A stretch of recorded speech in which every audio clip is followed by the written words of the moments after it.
Well, those were the days. Um, First of all, I almost didn't get hired. I turned down the job at Packet the first time it was offered to me.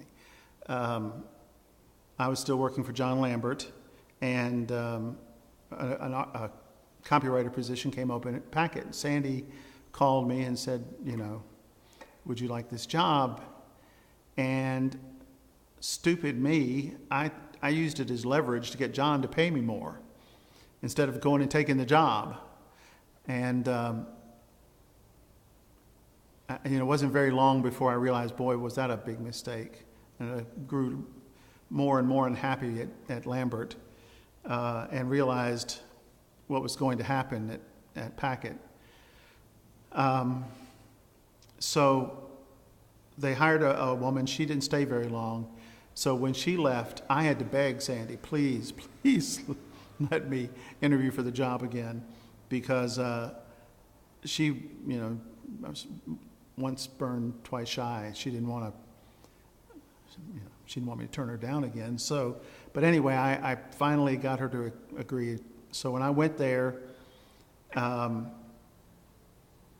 think Cecil Edmonds had just left. I know I met with him one time, but I can't remember whether it was an interview. I think it must have been an interview that I met with him, maybe the first time. But it was still Edmonds Packet at that time, and I guess I was there for a bunch of name changes. And then Howard took over by himself, and it became the Packet Group. And Sean wasn't there at that time, Sean Murray.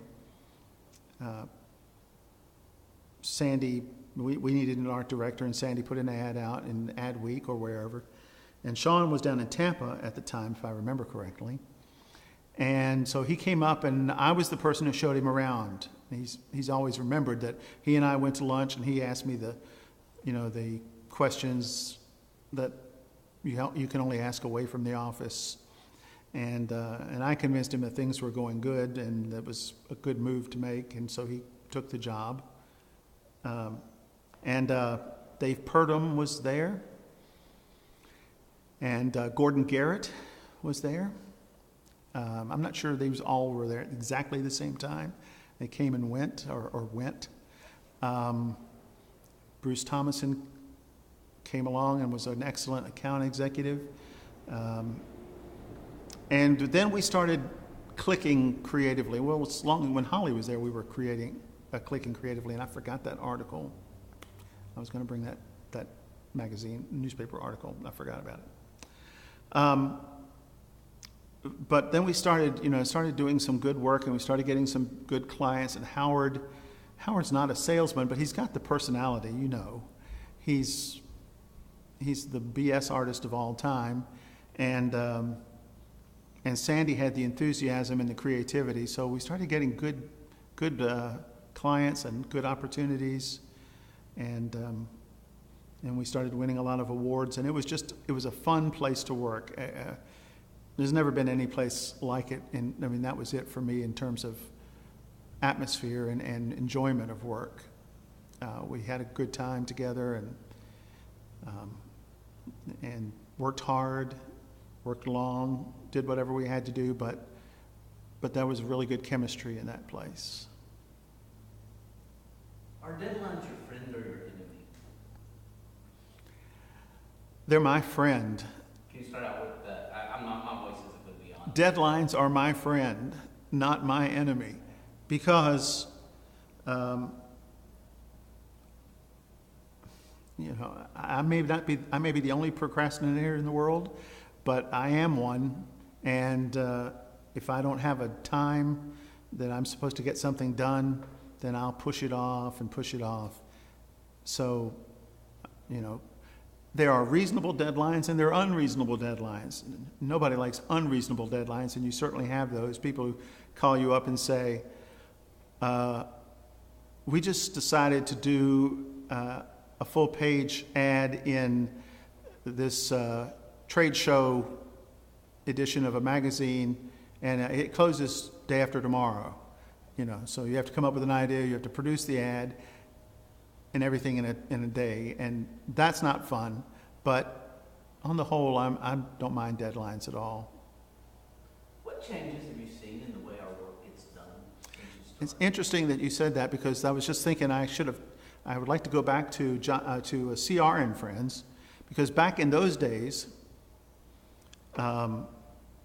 everything was done with X-Acto knives and rubber cement, and you had to send out for your typography. There was a place in Salem, I can't remember what the name of it is now, that there was the only place in town that did type, and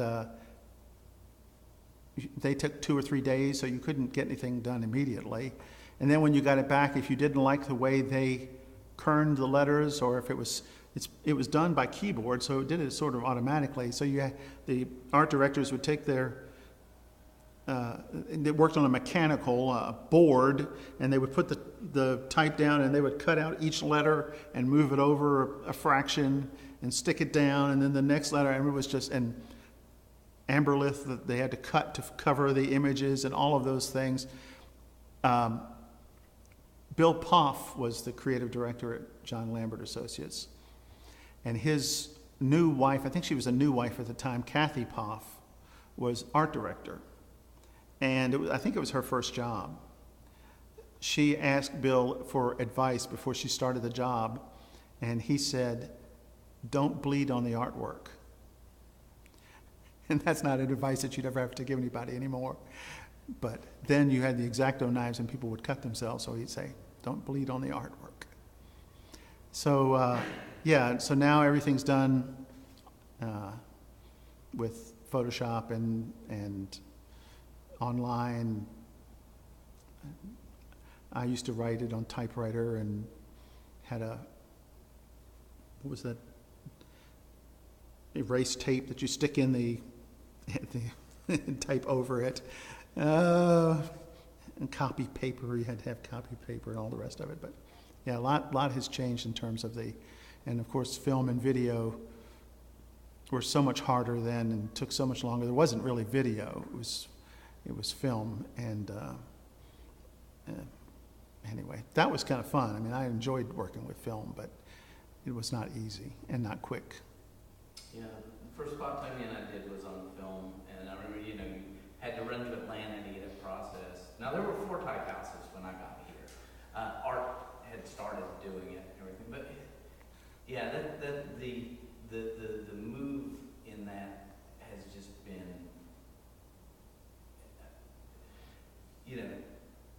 we hardly ever get real original photography anymore. You're almost always going on iStock or ThinkStock or somewhat. And there's a saying that I like, and that is, if you can find a photo of it on ThinkStock, it's probably not a really original idea. What's the value of having a vibrant, creative community for the quality of life of a city like Roanoke, or a city like Greensboro, or a city like wherever?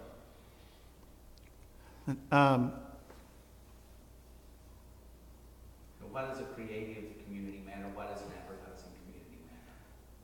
Well, we bring something to the community that nobody else does. Architects have a certain amount of creativity in what they do. The artists and writing communities, the fine arts communities, they bring a certain things. We bring a mixture of that with commercial. So we have the creative side of things that the fine arts do, and the commercial side that businesses do. And so we build up the business end of the community while we're also building up the creative end of the community. And the result, I think, is a synergy that does help make a community more livable and enjoyable. And but the people don't realize it. It's one of those things that happens in the background. They have no idea why it's better. But if you go to a city, some of the places that you've probably judged Addies, and you drive through that city and you see, for example, the billboards that are up and the signage that you see as you go along, and you think, boy, this is horrendous. This is ugly. And, a good creative community helps to take away that and makes you proud of where you're living, even if you don't consciously recognize that, I think. Sure, I think you can make an argument that a good sign company probably means more to the aesthetic of a community than a good art museum. Well, yeah, that's a good point. I agree with that. I mean, you just see more of them. The work that even sign design and that Kinsey used to do. Some of that's amazing, intricate kind of stuff. What you've always given a whole lot of effort and thought to public service, and why do you think that is something that advertising people should care about? That advertising people should do, especially the pro bono. Well, for those who are given much is expected, I think that we have a way of engaging the community that nobody else does, by whether it's a great invitation to an event or direct mail pieces or a PSA, anything that we can do, we're able to touch people and get people to think about things in a way that they wouldn't be able to any other way.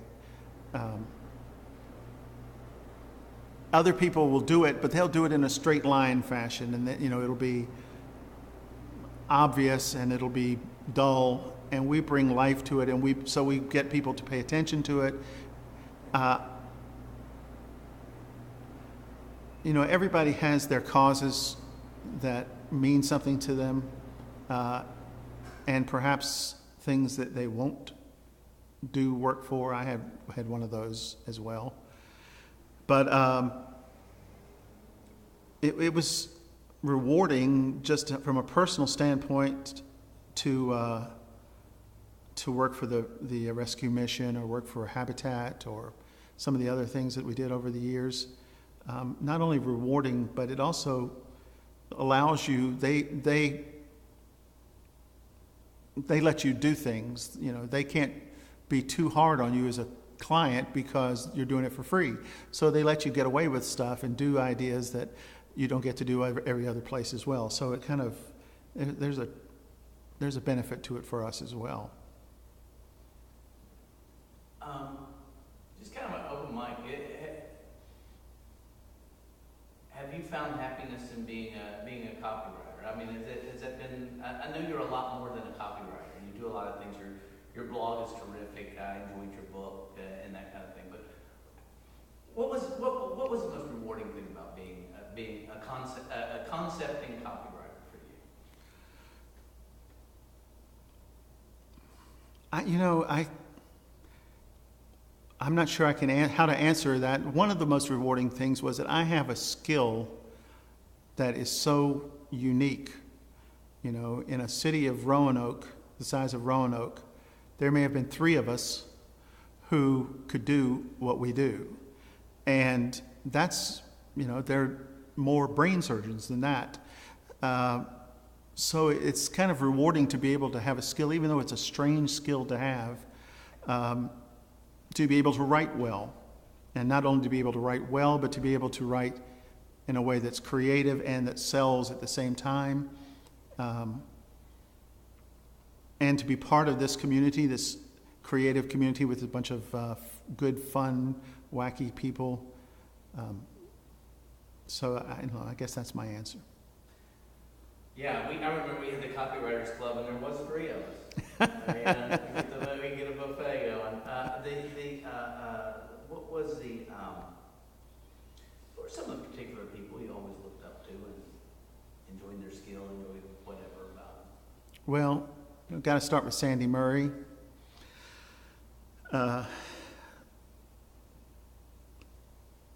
Sandy has that rare combination of personality, creativity, leadership.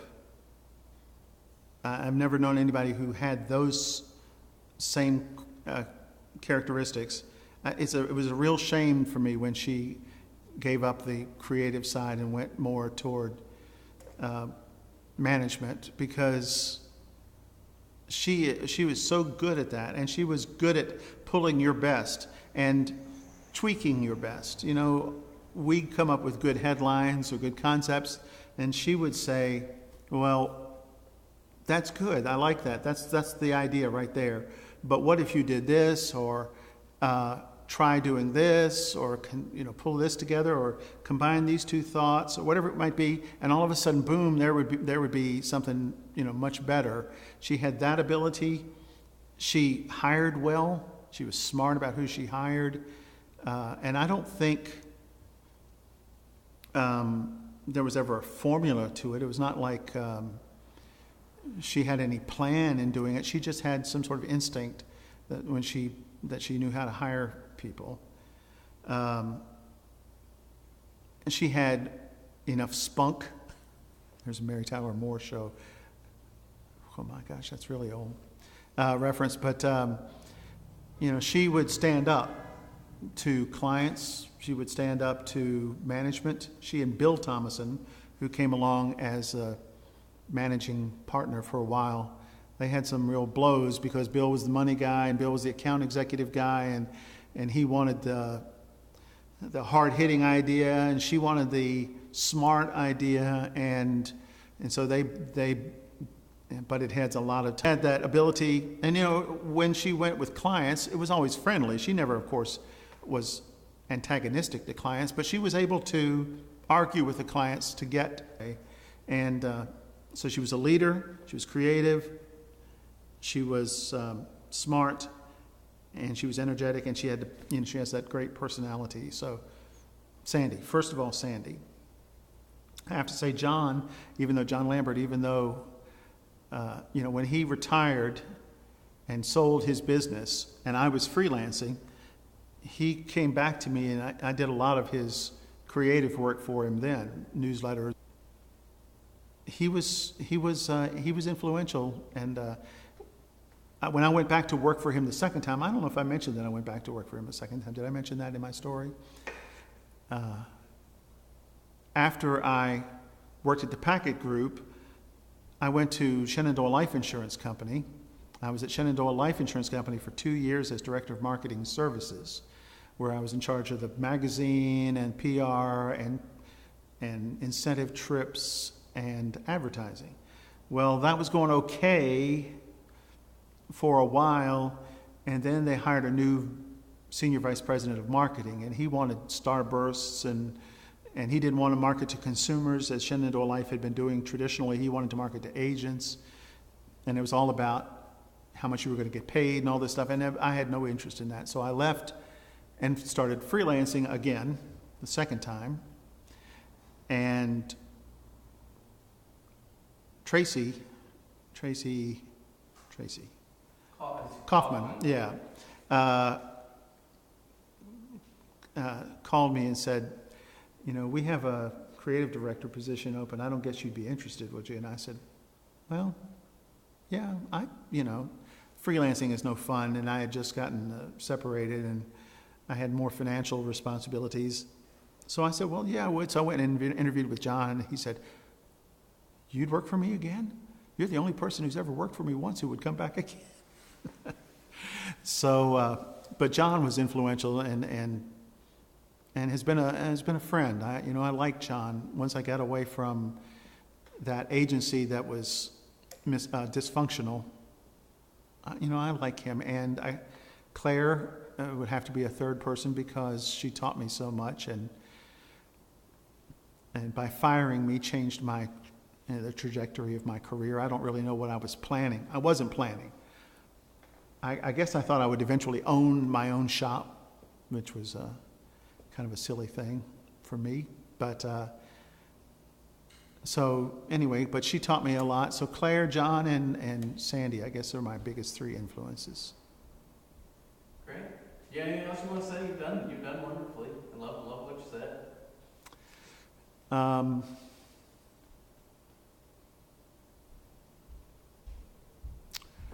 Well, I don't think I talked much about working at Maddox, but just briefly, Sandy was there when I first started working there.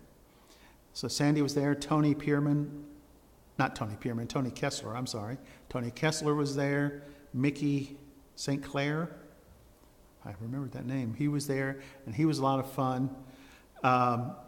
So we had a good creative department working there, and that was a good place to work. I enjoyed working for them. And Claire would have parties and invite us over to her place, and so we enjoyed working there, and it was a good experience until somebody else came into town who had worked in New York and said that he was a copywriter, and she said, well, I can have a New York copywriter, or I can have this loser, so why do I want this loser? So she got rid of me. The thing I And we had a lot of industrial clients there, Limitorque in Lynchburg, and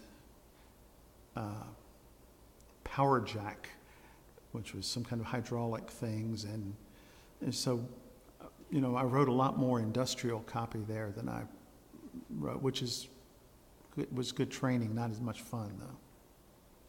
Yeah, I mean, but it's a good business model, it's a smart business model. Oh, that brings back memory. She always called me Scott, and she always asked me how my comics books were going. She almost knew me, but not quite. No, Mark. Hey, Mark, how's the comic book store? It's great, Claire.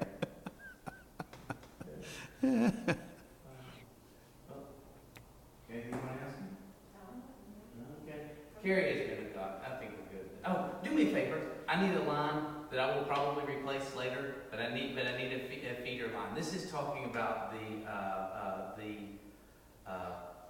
the party they had for crazy people that Dudley Moore came to. That he was so drunk they had to carry him around. And I'm going to get Tommy to do this line because Tommy was actually playing the music, or the music at the time. But I would appreciate if you'd feed me the line that was just something like it was something like no. Let me say here.